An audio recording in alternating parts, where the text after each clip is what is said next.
In November 1970, a father and his two young daughters were hiking through a freezing expanse in Norway, known locally as the Valley of Death. Their Sunday walk ended when they noticed the heavy scent of burning meat. Tucked between the freezing boulders, they found a burning human body. The scene defied logic. The woman was severely charred, but the fire had only consumed the front of her body. Her back was completely untouched. Scattered around her in an almost ritualistic circle were sleeping pills, a simple packed lunch, and empty bottles of liquor. When investigators examined the remains, they noticed a highly deliberate detail. Every single manufacturer label had been precisely cut away from her clothing with scissors. Whoever arranged this scene systematically stripped away any physical trace that could link this woman to the outside world. She had become a ghost. Police pulled a single fingerprint from a pair of glasses at the scene. That print matched a set of abandoned luggage sitting in the depot at the Bergen railway station. Inside those two suitcases, investigators found the toolkit of a phantom: multiple wigs in different colors, glasses with non-prescription lenses, eczema cream with a scraped-off label, and silver spoons with filed-down monograms. They also pulled out 8 different passports. She had been slipping through European hotels by constantly swapping her name, her age, and her reported nationality. The final item was a small notepad. As this animation shows, a grid of cryptic handwritten codes rapidly translated into a massive, meticulously encrypted travel itinerary, tracking her movements across Europe. Every piece of physical evidence pointed to a woman who had constructed an impenetrable wall of deception. She engineered her own anonymity so effectively that investigators were completely blinded. Using that decrypted itinerary, investigators tracked her movements backward. They interviewed hotel receptionists and maids across Norway to piece together her final weeks. Staff remembered her clearly. She demanded to change rooms constantly, sometimes switching rooms 3 times during a single stay. Once settled in her room, she would physically drag the heavy hotel furniture across the floor to block the doors.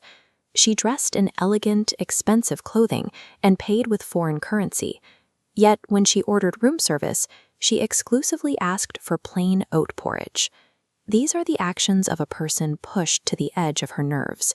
She was living under extreme psychological stress, operating on the constant assumption that she was being hunted. In 1970, Norway was a highly active zone in the Cold War.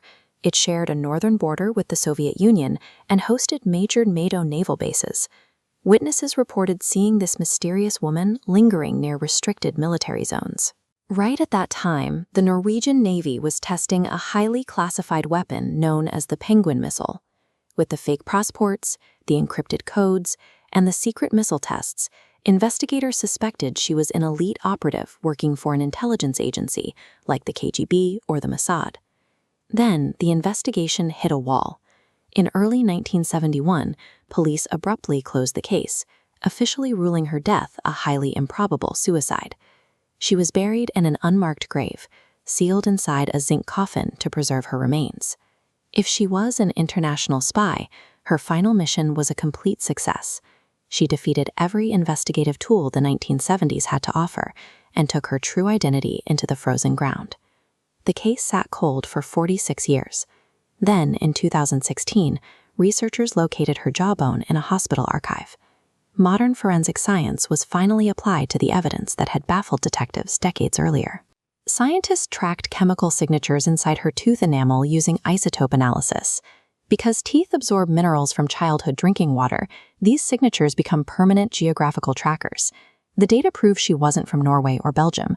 She grew up on the border of France and Germany. The science bypassed all of her fake names and forged documents. It pointed directly to her true homeland in this highly contested border region. The second major discovery came from the Karolinska Institute in Stockholm, which applied carbon-14 dating to her remains. In 1970, witnesses who saw her in the hotels guessed she was around 30 years old. The carbon-14 data proves she was actually much older, closer to 45 at the time of her death. That places her birth around 1930. She spent her formative years navigating one of the most violently contested and devastated zones of World War II.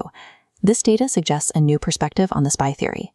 If she was a child of the border in 1930, her formative habits, the multiple aliases, the survivalist diet, and removing every identifying label might not be the tradecraft of an agent, but the lifelong survival instincts of a woman fleeing her own history. She managed to burn away every physical tie to her past, but her own bones and teeth kept a biological record that technology finally caught up with. Today, we can finally look into her eyes. We know where she came from, and we know the era she survived, but the ice still guards her actual name. So what do you think? Was she a highly trained operative caught in the Cold War, or a survivor who couldn't outrun her past? Drop your theory in the comments below.